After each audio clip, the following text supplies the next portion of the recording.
चलिए, हम लोगों ने मैक्सिमम और मिनिमम, लार्जेस्ट और स्मॉलेस्ट को फाइंड आउट कर लिया था। एक प्रॉब्लम यह है कि अगर हमसे पूछा जाए कि सेकेंड हाईएस्ट नंबर कौन सा है, सेकेंड हाईएस्ट नंबर कौन सा है, ये हमसे अगर पूछा जाए,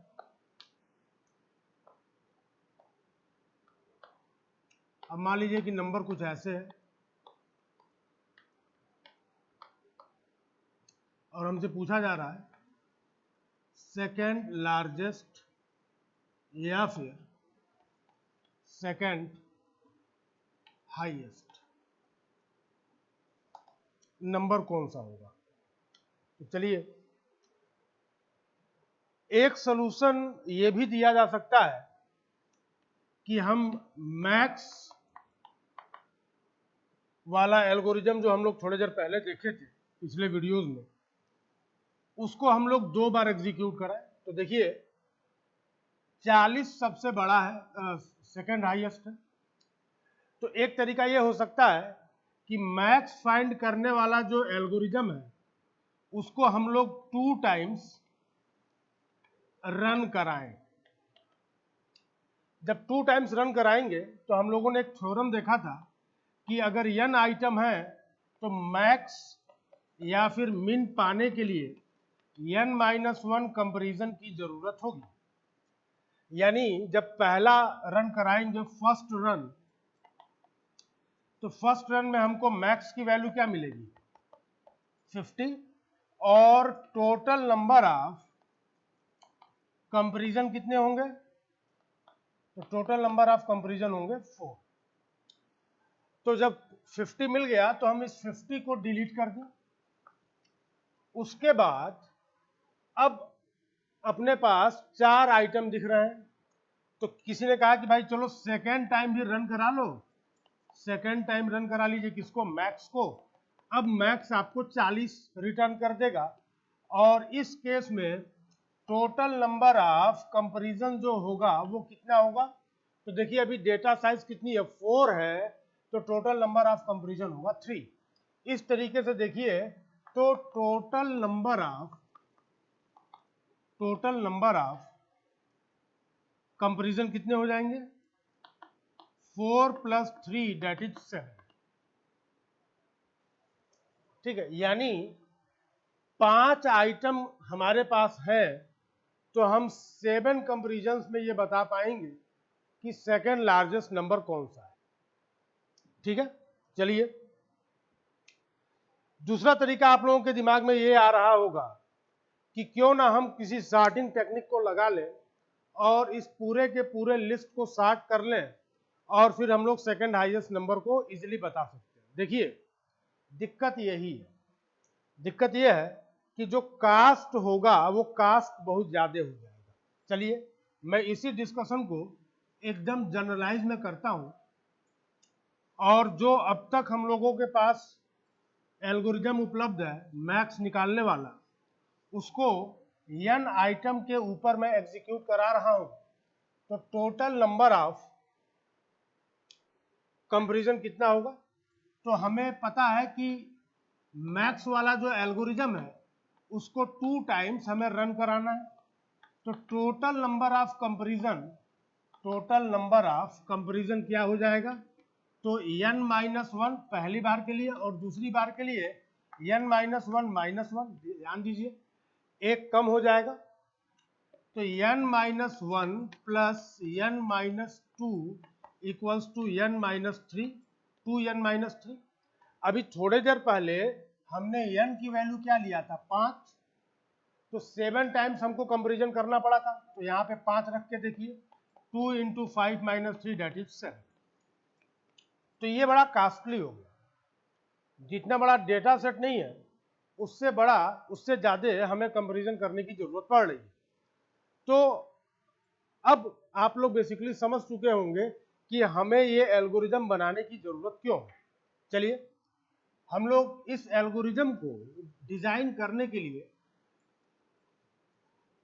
एक छोटी सी शुरुआत करते हैं और देखते हैं कि जैसे मैक्स को निकालने के लिए हम लोगों ने एजम्पशन लिया था, क्या वो अप्रोच यहां पे भी काम करेगा। तो मैं यहां पे जो है एक डेटा सेट ले रहा हूं 1 2 3 4 5 6, मैंने लिया 10 5 9 17 20 और 3। ठीक है, अब मैं दो काम करता हूं, मैं यहां पे दो वेरिएबल ले रहा हूं। फर्स्ट लार्जेस्ट को दिखाएगा और सेकंड लार्जेस्ट को दिखाएगा। LOC1 फर्स्ट का इंडेक्स दिखाएगा और LOC2 सेकंड का इंडेक्स दिखाएगा। फर्स्ट ये जो वेरिएबल है ये किसके लिए है, तो इट इज फॉर हाईएस्ट या कहिए तो लार्जेस्ट आइटम के लिए हो गया। ये किसके लिए हो गया, तो सेकेंड लार्जेस्ट या सेकेंड हाईएस्ट, जो कहना चाहिए चाहे आप, सेकेंड लार्जेस्ट या फिर सेकेंड हाईएस्ट के लिए हमें ये चीज, ये सेकेंड इसमें स्टोर करेगा। लोकेशन 1 फर्स्ट हाईएस्ट के लिए होगा और लोकेशन 2 सेकेंड हाईएस्ट के लिए होगा। ठीक है, ये हमने कुछ वेरिएबल्स की बात कर ली। चलिए अब हम एक काम करते हैं, अब हम यहां पे एक अपना एजम्पशन लेते हैं। हम एक एजम्पशन लेते हैं कि पहले इंडेक्स पर जो है एजम्पशन लेते हैं। हमने कहा LOC1, इसको हमने 1 कर लिया। LOC1 किसके लिए था, फर्स्ट लार्जेस्ट या फर्स्ट हाईएस्ट का इंडेक्स। फिर हमने कहा LOC2, यहां पे हमने क्या ले लिया 2, और फर्स्ट, चलिए इसका इस एरे का नाम रख देते हैं डेटा। तो फर्स्ट में क्या आ गया, हमने कहा डेटा ऑफ लोकेशन 1, और सेकंड में क्या आ गया, तो डेटा ऑफ लोकेशन 2, यानी फर्स्ट में आ गया 10 और सेकंड में आ गया 5। यहां तक हमने अपना एजम्पशन बना लिया। अब प्रश्न ये उठता है कि क्या हमारा ये एजम्पशन सही है, हमारा ये एजम्पशन क्या सही है। तो इस एजम्पशन के बाद हमें क्या करना होगा, क्रॉस एग्जामिनेशन ऑफ एजम्पशन। भाई हमारा एजम्पशन है तो सही भी हो सकता है और गलत भी हो सकता है। चलिए तो क्रॉस एग्जामिनेशन करते हैं। तो क्रॉस एग्जामिनेशन करने के लिए क्या करना होगा, तो लिखेंगे इफ फर्स्ट, कहीं ऐसा ना हो कि फर्स्ट हमारा लेस देन क्या हो सेकंड, और अगर ऐसा हुआ तो हम लोग क्या करेंगे, तो हम लोग एक वेरिएबल लेंगे टेम्प, उसमें डाल लेंगे LOC1 को, LOC1 में डाल देंगे किसको, LOC2 को, और LOC2 में डाल देंगे किसको, टेम्प। देखिए मान लीजिए कि ये 5 की जगह 15 होता, तब क्या होता, सेकंड में हमको क्या मिलता, सेकंड वेरिएबल 15, तो ये कंडीशन क्या हो जाती, ट्रू हो जाती। और जब ये कंडीशन ट्रू होती तो हमारा एजम्पशन फेल हो जाता, और फेल हो जाता तो टेम्प में क्या आता, टेम्प में आता 1, लोकेशन 1 में आता 2, ध्यान दीजिए लोकेशन 1 में आता 2, सॉरी लोकेशन 1 में आता 2 और लोकेशन 2 में आता टेम्प, दैट इज 1। यानी ये 2 हो जाता और ये 1 हो जाता, यानी हमारा एजम्पशन क्या हो गया, जब हमने उसका क्रॉस एग्जामिनेशन किया तो पता चला कि चलो हमारा एजम्पशन गलत है। इसलिए जब भी हम लोग एल्गोरिदम लिखेंगे तो उस एल्गोरिदम में दो काम हम लोग जरूर करेंगे, पहला एजम्पशन का और दूसरा काम किसका होगा, तो क्रॉस एग्जामिनेशन ऑफ एजम्पशन। यानी आप फर्स्ट को हमेशा सेकंड से कंपेयर करके देखिएगा, अगर हो सकता है और चांसेस हैं, क्योंकि we do not know what is the nature of elements, what is the nature of the list, ठीक है, इसलिए ये दूसरा स्टेप जो है एकदम मैंडेटरी है। तो ये मैंडेटरी है, हमको ये करना ही करना है अपने एजम्पशन को चेक करने के लिए कि कंसिस्टेंसी होनी चाहिए।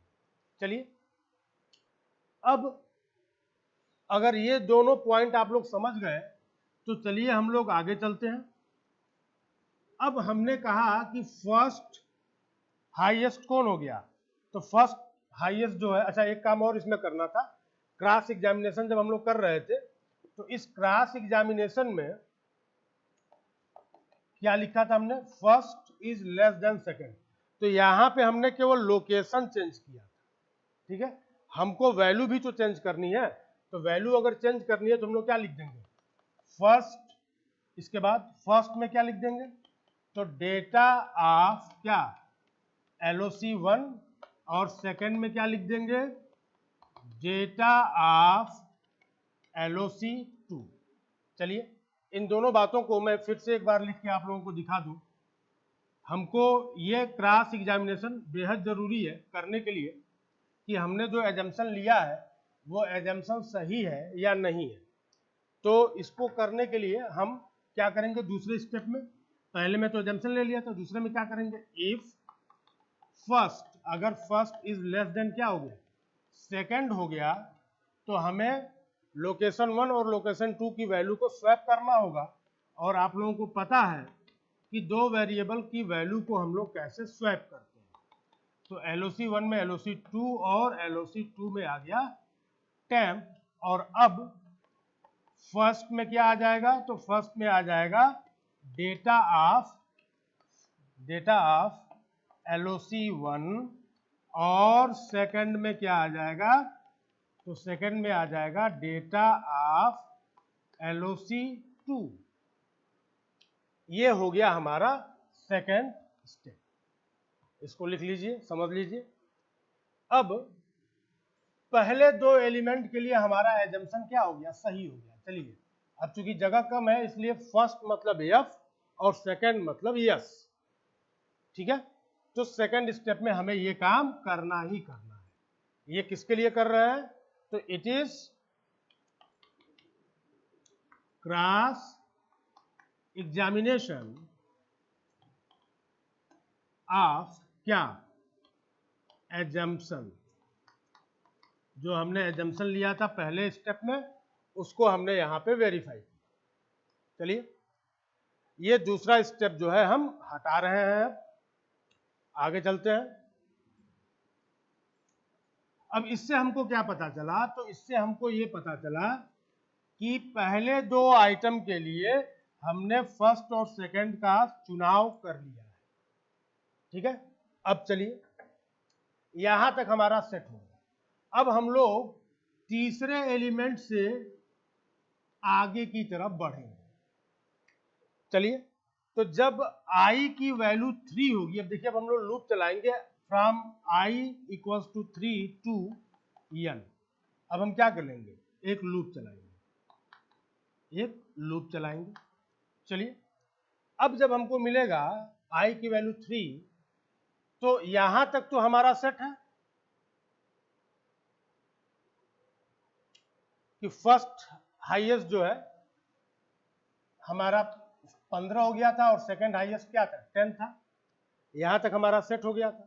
अब हमको आगे चलना है, तो जो ये अगला आइटम आ रहा है 9, उसको हमें चेक करना होगा एक बार फर्स्ट के साथ और एक बार सेकंड के साथ। चलिए, हम ये कह रहे हैं कि if first is less than data of i की वैल्यू अभी 3 है, तो अगर फर्स्ट की वैल्यू डेटा ऑफ 3 से क्या हुई, छोटी हुई, तो ये आइटम क्या हो जाएगा, फर्स्ट से बड़ा हो जाएगा। और फर्स्ट से अगर बड़ा हो गया तो उस केस में हमें क्या करना होगा, तो वैल्यू को चेंज करना होगा। मान लीजिए ये वैल्यू होती 19, तो जब ये 19 अगर होती तो 15 जो है छोटा है 19 से, यानी हमको क्या करना होता, सफल करना होता। चलिए, तो सफल अगर करना होता तो हम लोग कैसे करेंगे, तो हम लोग लिखेंगे कि फर्स्ट में हम लोग क्या डाल दें, तो फर्स्ट में हम लोग डाल देंगे डेटा ऑफ आई और लोकेशन 1 को तुरंत अपडेट कर दिया जाए। तो लोकेशन 1 जिसमें वैल्यू क्या थी, पहले 2 थी, और लोकेशन 1 में वैल्यू कौन सी थी, लोकेशन 2 में वैल्यू 1 थी, तो लोकेशन 1 जो है अब अपडेट होके क्या हो जाएगा, 3 हो जाएगा। चलिए, हमने ये काम कर लिया। अब हम क्या करेंगे कि अगर आइटम जो है 19 15 से क्या है, बड़ा है, तो अब लार्जेस्ट आइटम कौन हो जाएगा, 19। अब हमको सेकंड को अपडेट करना पड़ेगा, क्योंकि अब नया सेकंड कौन होगा, तो 15 होगा। नया सेकंड कौन होगा, 15 होगा। चलिए, तो नया सेकंड अगर 15 होगा तो ये जो हमने अभी अपडेशन किया है, इस अपडेशन को हम लोग बाद में करेंगे, नहीं तो होगा क्या कि ये वैल्यू क्या हो जाएगी, लॉस कर जाएगी। तो मैं कुछ ऐसा लिखूंगा, अगर ये कंडीशन ट्रू हुई तो हम लोग क्या करेंगे, सेकंड में क्या डाल देंगे, फर्स्ट।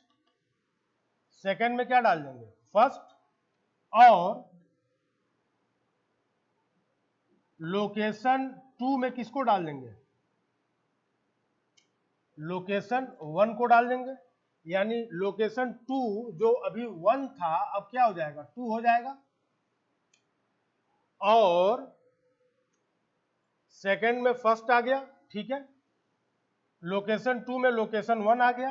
अब फर्स्ट को अपडेट कर दिया जाए, तो फर्स्ट को हम लोग कैसे अपडेट करेंगे, तो फर्स्ट को अपडेट करने के लिए हम लोग लिखेंगे डेटा ऑफ आई, और लोकेशन 1 को अपडेट कैसे करेंगे, आई से। इस तरीके से हम लोगों ने अपने फर्स्ट को चेक कर लिया। अब जरा देखिए, अब 19 जो है वो फर्स्ट हाईएस्ट हो गया, और 15 क्या हो गया, सेकंड हाईएस्ट हो गया। एक केस ये है।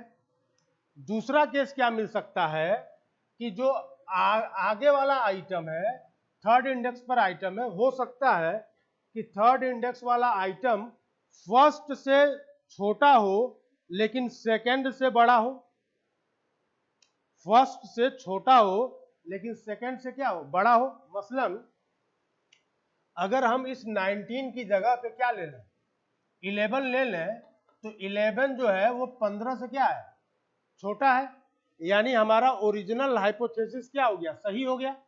लेकिन ये जो 11 है वो 10 से क्या है, बड़ा है, तो हमें अपने सेकंड को क्या करना पड़ेगा, अपडेट करना पड़ेगा। तो हम लोग एक काम और करेंगे, इस इफ के बाद एक इफ और चेक करेंगे, if second is less then क्या, डेटा ऑफ आई। अगर सेकंड एलिमेंट डेटा ऑफ आई से छोटा है तो हम लोग लोकेशन 2 में किसको डाल देंगे, आई को डाल देंगे। और लोकेशन 2 में किसको डाल देंगे, आई को डाल देंगे। और सेकंड में क्या असाइन कर देंगे, तो डेटा ऑफ लोकेशन 2, ठीक है।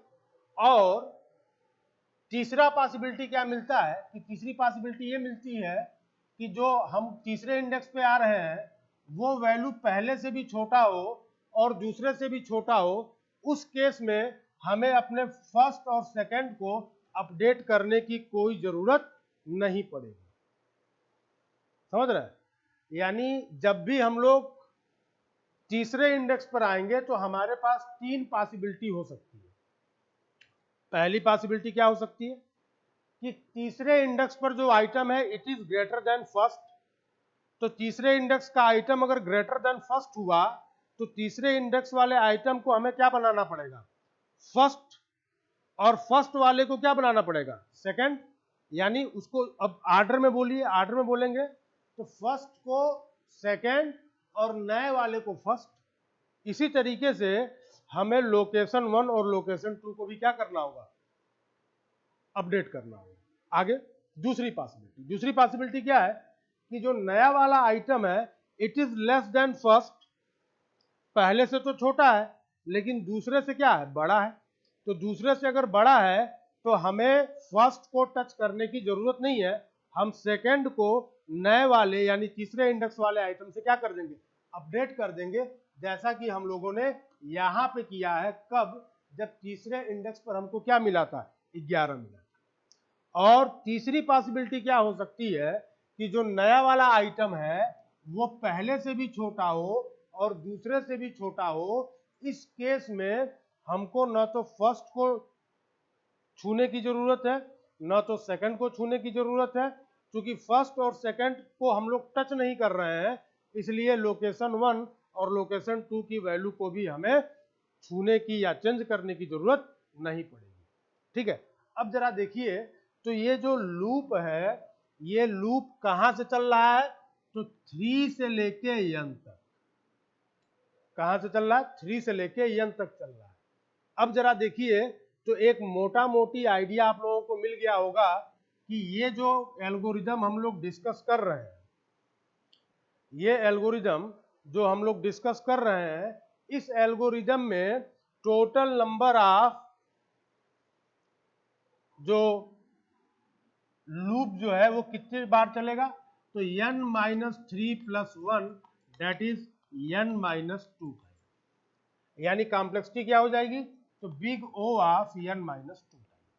अब जरा देखिए, तो इसके पहले जो हम लोगों ने शुरू में एग्जांपल लिया था, जब हमारे पास डेटा आइटम कितने थे, 5 थे, तो टोटल नंबर ऑफ कंपैरिजन क्या निकल के आया था, 2n-3, 7।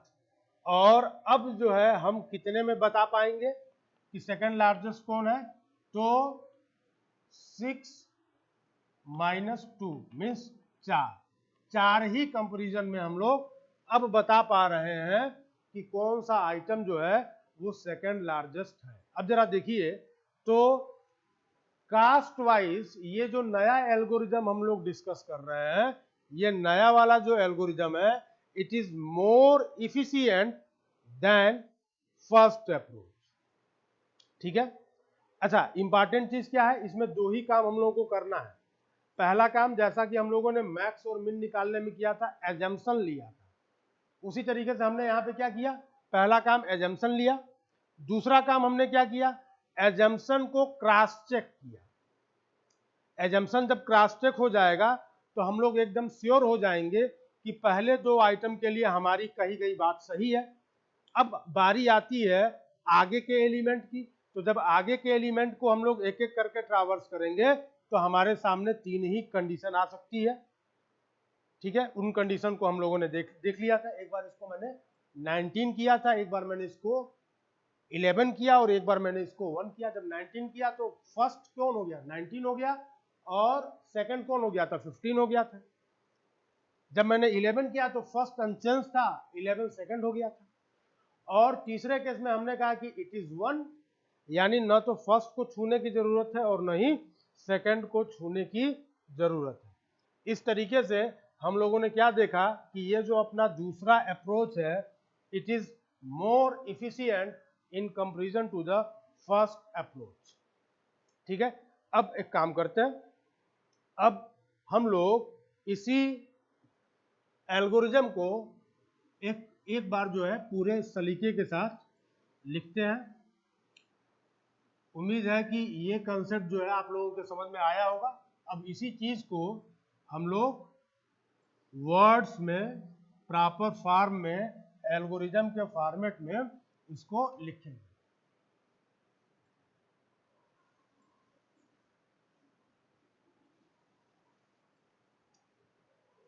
चलिए ये काम करते हैं।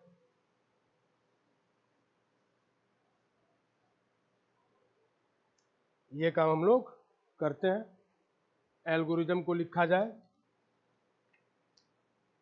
तो सेकंड लार्जेस्ट कैसे मिलेगा हमें,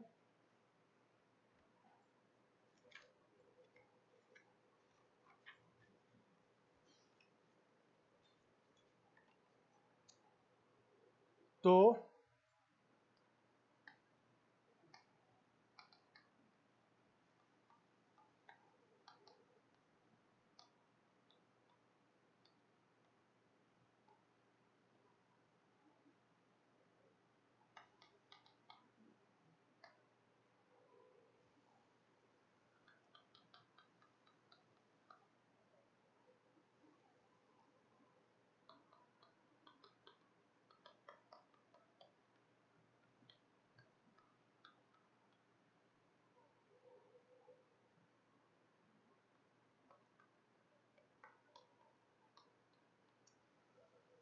फाइंड नाम का हमारा एल्गोरिज्म है जो 4 इनपुट ले रहा है। डेटा मीन्स एरे, एरे में कितने आइटम्स हैं, लोकेशन 1 और लोकेशन 2। चलिए पहला काम सेट, सेट कर रहे हैं। क्या सेट कर रहे हैं, तो first equals to data of 1 और second equals to data of 2 और LOC 1 में 1 और LOC 2 में 2। और ये जो सेट हो रहा है बेसिकली यही हमारा क्या है, इट इज एजम्पशन। ये हमारा एजम्पशन है। एजम्पशन सही भी हो सकता है और गलत भी हो सकता है। तो हम लोग ये काम जो देख रहे हैं यहाँ पे, इस चीज को अगर आप चाहें तो ऐसे भी लिख सकते हैं, आर लोकेशन 1 में 1 और लोकेशन 2 में 2 और फर्स्ट में क्या डाल दें, तो डेटा ऑफ LOC 1 और फिर सेकंड में क्या डालना होगा, तो डेटा ऑफ क्या, LOC 2। लिख लीजिए, चाहे ऐसे लिखिए या फिर ऐसे लिखिए, चॉइस इज ऑलवेज योर्स।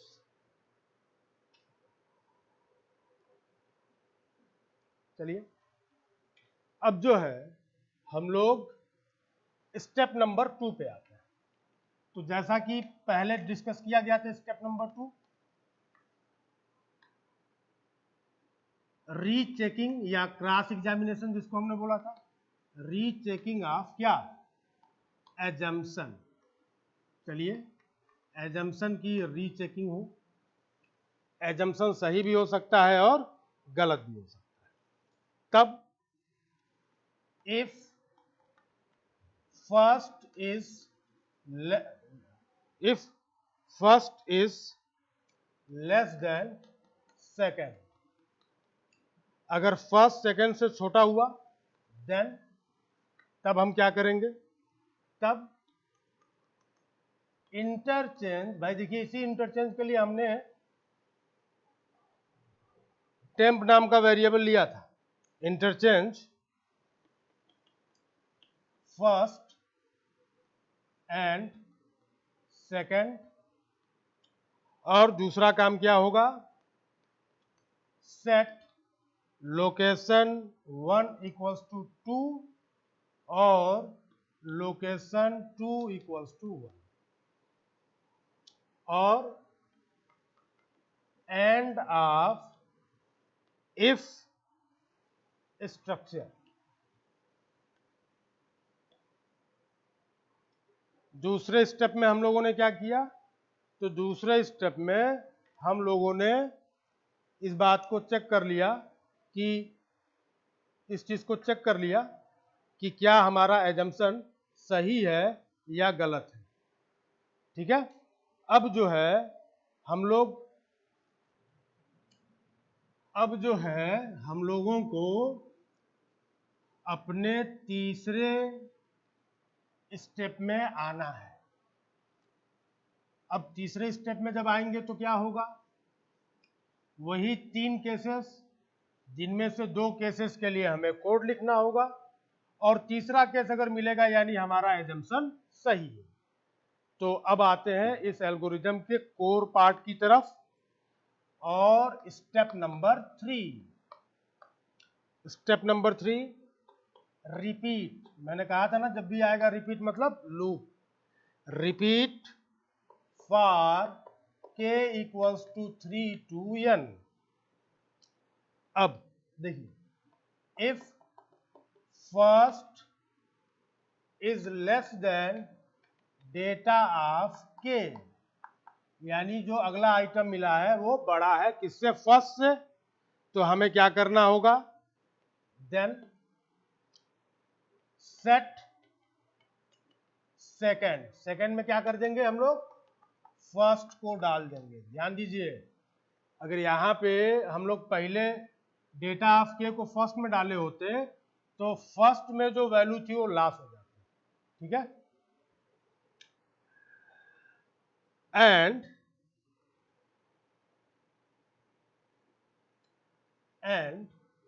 और क्या करना होगा, फर्स्ट में क्या डालना होगा, डेटा ऑफ के को, और दूसरे पार्ट में क्या करना होगा, लोकेशन को अपडेट करना होगा, सेट LOC2, इसमें क्या डाल देंगे, LOC1, एंड LOC1 में क्या डाल देंगे, के। ठीक है, चलिए इसको लिख लीजिए। इसके बाद हम लोग बात करेंगे इसी लूप के अंदर इस इफ के दूसरे पार्ट के बारे में। इसको आप लोगों ने लिख लिया होगा, अब हम इसको हटा रहे हैं। अब तीसरे स्टेप में ही देखिए, तीसरे स्टेप में ही हम लोगों को इस इफ के करस्पॉन्डिंग एक और कंडीशन डालनी है। हो सकता है कि जो नया आइटम मिला है वो पहले से तो छोटा हो मगर दूसरे से बड़ा हो, तो क्या लिखेंगे, एल्स इफ।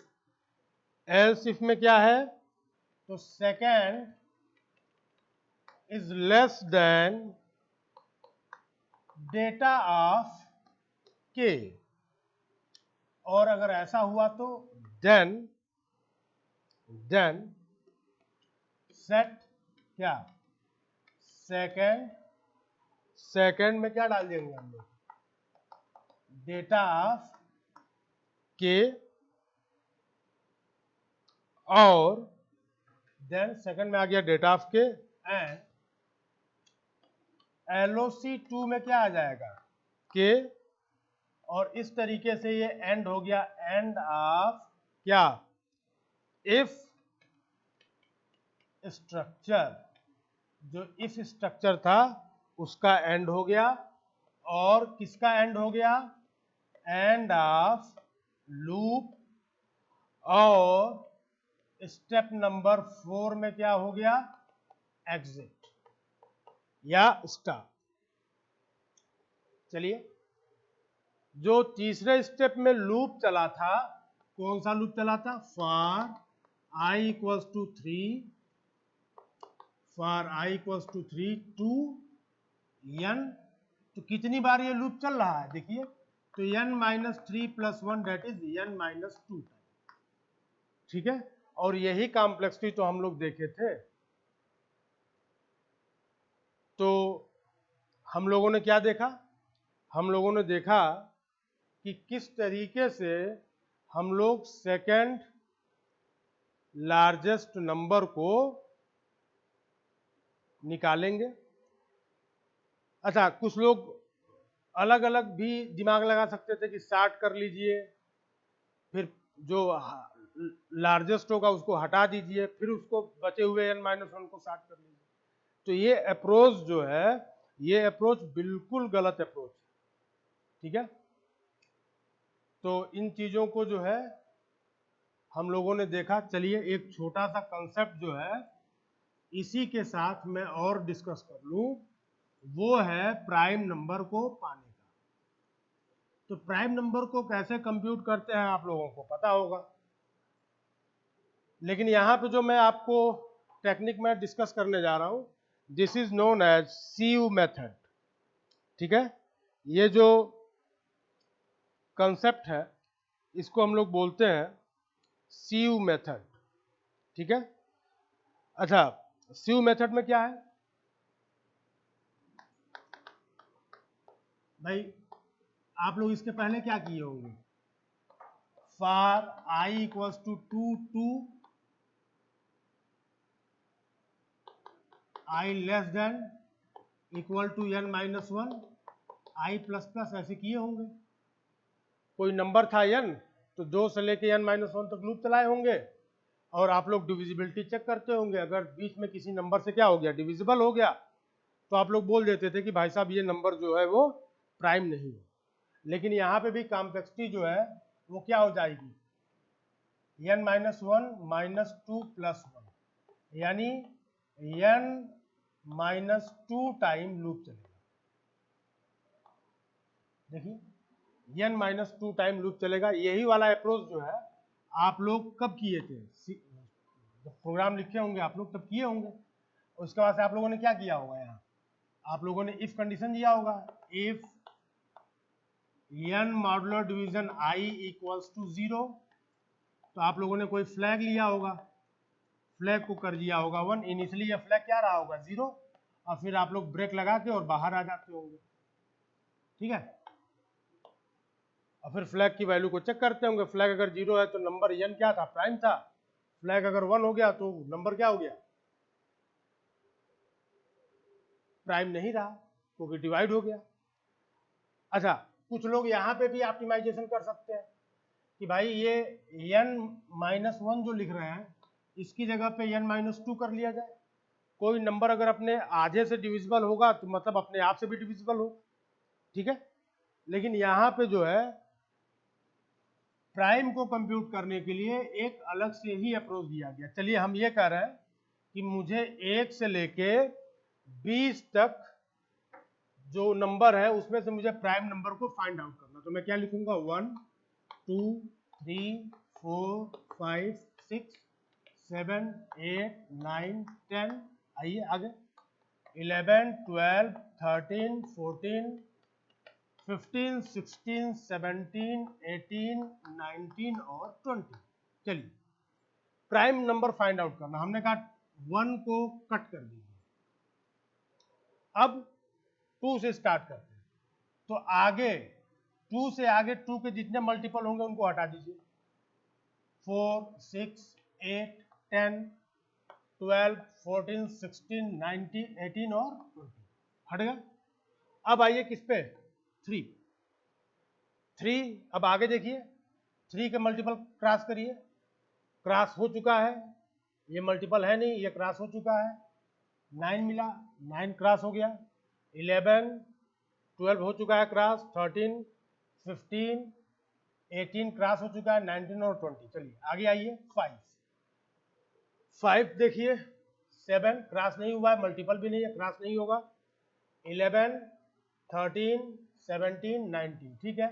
अब आइए क्या 7 देखिए सब क्रॉस मिलेगा, 11,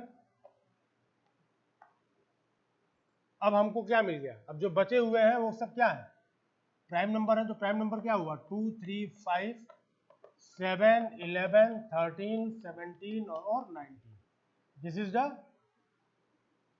प्राइम नंबर। और प्राइम नंबर कंप्यूट करने का ये जो तरीका है इसको बोलते हैं सीयू मेथड, ठीक है। देखिए कंप्यूटर साइंस में प्राइम नंबर जनरेट कराना it is a very tedious task, ठीक है। जो सबसे बड़ा प्राइम नंबर है वो हम लोगों को मिला है मर्सिन प्राइम नंबर से। मर्सिन प्राइम नंबर जनरेटर जो है उसने जो दुनिया का सबसे बड़ा प्राइम नंबर जो डिस्कवर किया है उसमें 32,000 समथिंग डिजिट है, उसको जब आप कॉपी करके देखेंगे तो 10 पेज के बराबर होगा, ठीक है। आप लोग सी में जो रैंड फंक्शन यूज करते हो रैंडम नंबर जनरेट कराने के लिए, वो कैसे जनरेट होता है, तो कैपेसिटर में जो चार्जेस होते हैं उनका इस्तेमाल करके रैंडम नंबर जनरेट होता है। रैंडम नंबर के कॉन्टेक्स्ट में एक बात मैं और बोल दूं, एक होता है जिसको बोलते हैं प्योर रैंडमनेस। प्योर रैंडमनेस बोलने का मतलब क्या हुआ कि आपके पास एक रैंडम नंबर जनरेटर है, वो जो भी रैंडम नंबर जनरेट कर रहा है वो यूनिक है। तो अगर हमारे पास यूनिक रैंडम नंबर होंगे तो हम लोग क्या बोलेंगे कि ये यहाँ पे प्योर रैंडमनेस है, ठीक है। तो रैंडम नंबर जनरेट करना भी कंप्यूटर साइंस में बहुत टीडियस जॉब है। अच्छा एक चीज और मैं आपको मजेदार बात बता दूं, कि कोई नंबर प्राइम है या नहीं है, उसको चेक करने के लिए एक टेस्ट होता है, उसको बोलते हैं format test. Format test mathematically इसका प्रूफ उपलब्ध है, लेकिन मजेदार चीज क्या है? मजेदार चीज ये है कि बहुत सारे अपने पास ऐसे नंबर्स हैं, बहुत सारे अपने पास ऐसे नंबर्स हैं जो फॉर्मेट टेस्ट पास कर जाते हैं, मगर वो प्राइम नंबर नहीं होते। ठीक है, तो ये कुछ फ्लॉज अभी भी हैं। ठीक है, तो ये जो चीजें अतिरिक्त थी जिनको डिस्कस करना था as a part of complexity. ठीक है, तो आज के लिए बस इतना ही। धन्यवाद।